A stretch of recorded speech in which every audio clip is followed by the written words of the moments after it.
समस्त बंधु मानू जय जगन्नाथ मो चैनल को वेलकम।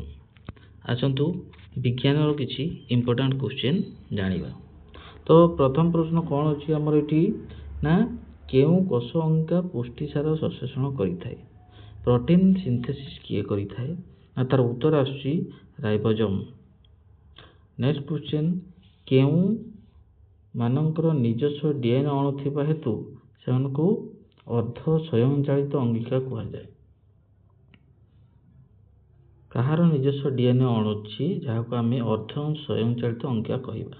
तो यार उत्तर कौन लबक और माइटोकॉन्ड्रिया। नेक्स्ट क्वेश्चन पुंग युग्मक आउ स्त्री युग्मक मिलन कौन सृष्टि हुए। तो यार उत्तर कौन ना युग्मज। नेक्स्ट क्वेश्चन केउ कोषरे समविभाजन हुए। तो तार उत्तर कौन ना सौम्य कोषरे समविभाजन हुए। नेक्स्ट क्वेश्चन केउ कोषरे अर्ध विभाजन हुए। तो यार उत्तर कौन ना जनन कोष। समविभाजन रे गोटिए मातृकोषरु केतोटी समारूपी अपत्य कोष सृष्टि होता है। को विभाजन रे ना सम विभाजन गोटे सौम्य कोषरु केतोटी समारूपी अपत्य सृष्टि होता है ना दुईटी सृष्टि होता है। नेक्स्ट क्वेश्चन गोटे अर्ध विभाजन रे गोटे जनन कोषरु केतोटी अर्ध संख्यक गुणसूत्र बहन करुथिबा अपत्य कोष सृष्टि हुए। तो यार उत्तर कौन ना 4टी। नेक्स्ट क्वेश्चन मनुष्यर जीवकोष न्यष्टि रे केतोटी गुणसूत्र क्रोमोसोम थाए। कहार ना मनुष्यर जीवकोष न्यष्टि रे केतोटी गुणसूत्र व क्रोमोसोम थाए। केतोटी कहले ना 46टी। केते जोड़ा कहले आमे कहिबा 23 जोड़ा। कौन पाइना आमे जानछु एक जोड़ा हैला 2टी 23 जोड़ा हेले 23 गुणन 2 जे केते ना 46टी। नेक्स्ट क्वेश्चन क्रोमोसोम केउथिरे गढ़ा। क्रोमोसोम केउथिरे गढ़ा। तो यार उत्तर कौन डीएनए और पुष्टिसार। डीएनए और पुष्टिसार। जीवकोषर अध्ययन शास्त्र को कौन कहा जाए। जीवकोषर अध्ययन शास्त्र को कौन कहा जाए ना साइटोलॉजी कहा जाए। नेक्स्ट क्वेश्चन कहार कोषरे कोष भित्ति और लबक न थाए। कहार कोषरे कोष भित्ति और लबक न थाए ना प्राणी। कोष भित्ति होची उद्भिदर बाह्य आवरण आ उद्भिद कोषरे आम कोष भित्ति पाइबा और लबक पाइबा। प्राणी शरीर में कोष भित्ति पाइबानी कि लबक पाइबा नहीं। नेक्स्ट क्वेश्चन न्यूक्लियर मेम्ब्रेन भीतर थवा रस को कौन कहा जाए। न्यूक्लियर मेम्ब्रेन भीतर थवा रस को कौन कहा जाए ना न्यूक्लियोप्लाज्म बोली कहा जाए। नेक्स्ट क्वेश्चन न्यूक्लियर मेम्ब्रेन बाहर थवा रस को कौन कहा जाए। न्यूक्लियर मेम्ब्रेन बाहर थवा रस को या आगु पढ़ले न्यूक्लियर मेम्ब्रेन भीतर थवा रस को कहले न्यूक्लियोप्लाज्म। न्यूक्लियर मेम्ब्रेन बाहर थवा रस को कहले कौन साइटोप्लाज्म। नेक्स्ट क्वेश्चन समविभाजन को केतोटी अवस्था रे वर्णना करा जाए और सेगुडी को कौन कौन। तो उत्तर 4टी भाग रे वर्णना कराइछि। कौन कौन आद्यावस्था मध्यावस्था उत्तरावस्था अंतिम अवस्था। कौन कौन आद्या मध्या उत्तरा आउ अंतिम। नेक्स्ट क्वेश्चन समविभाजन क्यों अवस्था नूतन गुणसूत्र कणाकार बा भी आकार धारण करे। को विभाजन ना समविभाजन को अवस्था नूतन गुणसूत्र भी आकार धारण करे। तो यार उत्तर कौन उत्तरावस्था।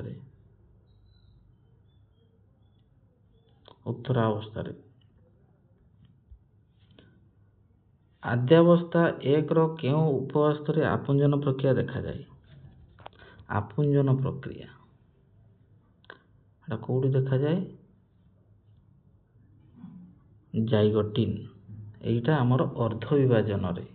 ଅର୍ଦ୍ଧ ବିଭାଜନ ଆଦ୍ୟାବସ୍ଥା 1ର ତାର 5ଟି ଷ୍ଟେଜ ଅଛି। ଲେପ୍ଟୋଟିନ୍, ଜାଇଗୋଟିନ୍, ପାଇଚୋଟିନ୍, ଡିପ୍ଲୋଟିନ୍, ଡାଇକାଇନେସିସ୍। ତ এই ଜାଇଗୋଟିନ୍ ଉପାବସ୍ଥାରେ ଆପୁଞ୍ଜନ ପ୍ରକ୍ରିୟାଟା ଦେଖାଯାଏ। ଆଦ୍ୟାବସ୍ଥା 1ର କେଉଁ ଉପାବସ୍ଥାରେ ପାରାନ୍ତରଣ ପ୍ରକ୍ରିୟା ସଂଘଟିତ ହୋଇଥାଏ? ପାରାନ୍ତରଣ ପ୍ରକ୍ରିୟା ଆମର ଡିପ୍ଲୋଟିନ୍ ଉପାବସ୍ଥାରେ ସଂଘଟିତ ହୋଇଥାଏ। କୋଉଠି? ଆଦ୍ୟାବସ୍ଥା 1ରେ। ଛତୁ ଓ ପିମ୍ପି କାହା ସାହାଯ୍ୟରେ ବଂଶବୃଦ୍ଧି କରିଥାନ୍ତି? ନା ରେଣୁ ସାହାଯ୍ୟରେ ବଂଶବୃଦ୍ଧି କରିଥାନ୍ତି। ପେନିସିଲିୟମ୍ କାହା ସାହାଯ୍ୟରେ ସାଧାରଣତଃ ବଂଶବୃଦ୍ଧି କରିଥାଏ? କିଏ? ନା ପେନିସିଲିୟମ୍। ନା ତାର ଅଚଳ ରେଣୁ।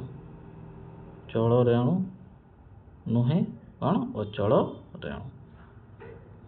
ନେକ୍ସଟ କ୍ୱେଶ୍ଚନ୍, ପାଇଥିୟମ୍ କାହା ସାହାଯ୍ୟରେ ବଂଶବୃଦ୍ଧି କରିଥାଏ? ପାଇଥିୟମ୍ କାହା ସାହାଯ୍ୟରେ ବଂଶବୃଦ୍ଧି କରିଥାଏ? ଉଭୟ ଚଳ ରେଣୁ ଆଉ ଅଚଳ ରେଣୁ ସାହାଯ୍ୟରେ ବଂଶବୃଦ୍ଧି କରିଥାଏ। କାହାର ପତ୍ର ଧାରରେ ଥିବା ଦନ୍ତୁରିତ ଅଂଶ ଓଦା ମାଟି ସଂସ୍ପର୍ଶରେ ଆସିଲେ ସେଥିରୁ ନୂତନ ଗଛ ବାହାରେ? କାହାର ପତ୍ର ଧାରରେ ଯଦି ଦନ୍ତୁରିତ ଅଂଶ ଯଦି ଓଦା ମାଟି ସଂସ୍ପର୍ଶରେ ଆସିଗଲେ ସେଇଠୁ ନୂତନ ଗଛ ବାହାରିବ। ତାର ଉତ୍ତର କ'ଣ? ନା ଅମର ପୋଇ। କଦଳୀ, ପିଆଜ, ଅଦା, ହଳଦୀ କେଉଁଥିରୁ ନୂତନ ଗଛ ଜାତ ହୁଏ? କୋଉଠୁ? ନା ତାର କାଣ୍ଡରୁ, ଭୂନିର୍ମସ୍ତ କାଣ୍ଡରୁ। ଏକଲିଙ୍ଗୀ ଫୁଲ କାହାକୁ କୁହାଯାଏ? ଏକଲିଙ୍ଗୀ କାହାକୁ କୁହାଯାଏ? କେବଳ କେଶର ଅଥବା ଫଳିକା ଥିବା ଫୁଲକୁ। କ'ଣ କହିଲେ? କେବଳ କେଶର ଅଥବା ଫଳିକା ଥିବା ଫୁଲକୁ। ଖଜୁରୀ, ତାଳ, କଖାରୁ, ଅମୃତଭଣ୍ଡା ପ୍ରଭୃତି ଏକଲିଙ୍ଗୀ ନା ଉଭୟଲିଙ୍ଗୀ ଫୁଲ? ଏମାନେ ହେଲେ ଏକଲିଙ୍ଗୀ ଫୁଲ। ଖଜୁରୀ, ତାଳ, କଖାରୁ, ଅମୃତଭଣ୍ଡା ଏମାନେ ହେଲେ ଏକଲିଙ୍ଗୀ ଫୁଲ। ନେକ୍ସଟ କ୍ୱେଶ୍ଚନ୍, ଯେଉଁ ଫୁଲରେ ଉଭୟ କେଶର ଆଉ ଫଳିକା ଥାଏ ତାହାକୁ କ'ଣ କୁହାଯାଏ? ତାର ଉତ୍ତର କ'ଣ ଆସୁଛି? ନା ଉଭୟଲିଙ୍ଗୀ ବୋଲି କୁହାଯାଏ। ଉଭୟ କେଶର ଥିବ ଆଉ ଫଳିକା ଥିବ। ୟା ପୂର୍ବରୁ ପଢ଼ିଥିଲେ ଏକଲିଙ୍ଗୀ। ଏକଲିଙ୍ଗୀ କେବଳ କେଶର ଅଥବା ଫଳିକା ହିଁ ଥିବ। କେବଳ ଗୋଟେ ଜିନିଷ ଥିବ। କେବଳ କେଶର ଥିବ ହେଲେ କେଶର ଥିବ, ଫଳିକା ଥିଲେ ହେଲେ ଫଳିକା ଥିବ। ମନ୍ଦାର, ସୋରିଷ ପ୍ରଭୃତି ଏକଲିଙ୍ଗୀ ନା ଉଭୟଲିଙ୍ଗୀ? ମନ୍ଦାର, ସୋରିଷ ହେଲେ ଉଭୟଲିଙ୍ଗୀ। ଫୁଲରେ ଥିବା ପରାଗ ରେଣୁ ଗର୍ଭଶୀର୍ଷରେ ପଡ଼ିଲେ ଏହି ପ୍ରକ୍ରିୟାକୁ କ'ଣ କୁହାଯାଏ? ବହୁତ ଇମ୍ପୋର୍ଟାଣ୍ଟ କ୍ୱେଶ୍ଚନ୍। ଫୁଲରେ ଥିବା ପରାଗ ରେଣୁ ଗର୍ଭଶୀର୍ଷରେ ପଡ଼ିଲେ ଏହାକୁ ପରାଗ ସଙ୍ଗମ ପରାଗଣ କୁହାଯାଏ। ପରାଗଣ କାହାକୁ କୁହାଯାଏ? ଫୁଲରେ ଥିବା ପରାଗ ରେଣୁ ଗର୍ଭଶୀର୍ଷରେ ପଡ଼ିଲେ ଏହି ପ୍ରକ୍ରିୟାକୁ ପରାଗଣ ବା ପରାଗସଙ୍ଗମ କୁହାଯାଏ।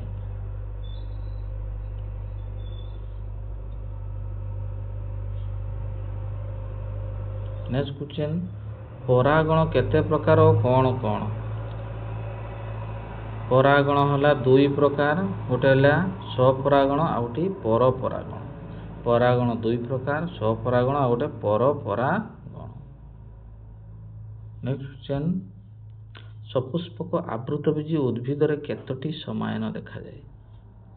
ସପୁଷ୍ପକ ଆଉ ଗୋଟେ ଅଛି ଅପୁଷ୍ପକ। ସପୁଷ୍ପକ ଆବୃତବୀଜି ଉଦ୍ଭିଦରେ କେତୋଟି ସମାୟନ ଦେଖାଯାଏ? ଦୁଇଟି ସମାୟନ ଦେଖାଯାଏ। ସପୁଷ୍ପକ ଆବୃତବୀଜି ଉଦ୍ଭିଦରେ ଯୁଗ୍ମଜର କ୍ରୋମୋଜୋମ ସଂଖ୍ୟା ଦ୍ୱିଗୁଣିତ ହେଲା ବେଳେ ଭ୍ରୂଣକୋଷର ଗୁଣସୂତ୍ର ସଂଖ୍ୟା କେତେ ଗୁଣ? ନା 3 ଗୁଣ। ଆମେ କହିପାରିବା 3n। ସମାୟନ ପରେ ଯୁଗ୍ମଜର ବାରମ୍ବାର ବିଭାଜିତ ହୋଇ ଡିମ୍ବକ ମଧ୍ୟରେ ଭ୍ରୂଣ ସୃଷ୍ଟି କରିଥାଏ। ଫର୍ଟିଲାଇଜେସନ ପରେ ଯୁଗ୍ମଜ ବାରମ୍ବାର ବିବାହିତ ହୋଇ ଡିମ୍ବକ ମଧ୍ୟରେ ଭ୍ରୂଣ ସୃଷ୍ଟି କରିଥାଏ। ଭ୍ରୂଣ ଏକ କଠିନ ଆବରଣ ଦ୍ୱାରା ଆବୃତ ହୋଇ ମଞ୍ଜିରେ ପରିଣତ ହେଲା ବେଳେ କେଉଁଟି ବୃଦ୍ଧି ପାଇ ଫଳରେ ପରିଣତ ହୁଏ? ତ ସେଇଟା କୋଉଟା ତ ବୃଦ୍ଧି ପାଇ ସେଇଟା ଫଳରେ ପରିଣତ ହୁଏ? ତାର ଉତ୍ତର କ'ଣ ନା ଡିମ୍ବାଶୟ। ଏତିକି ରହୁଛି। ନମସ୍କାର।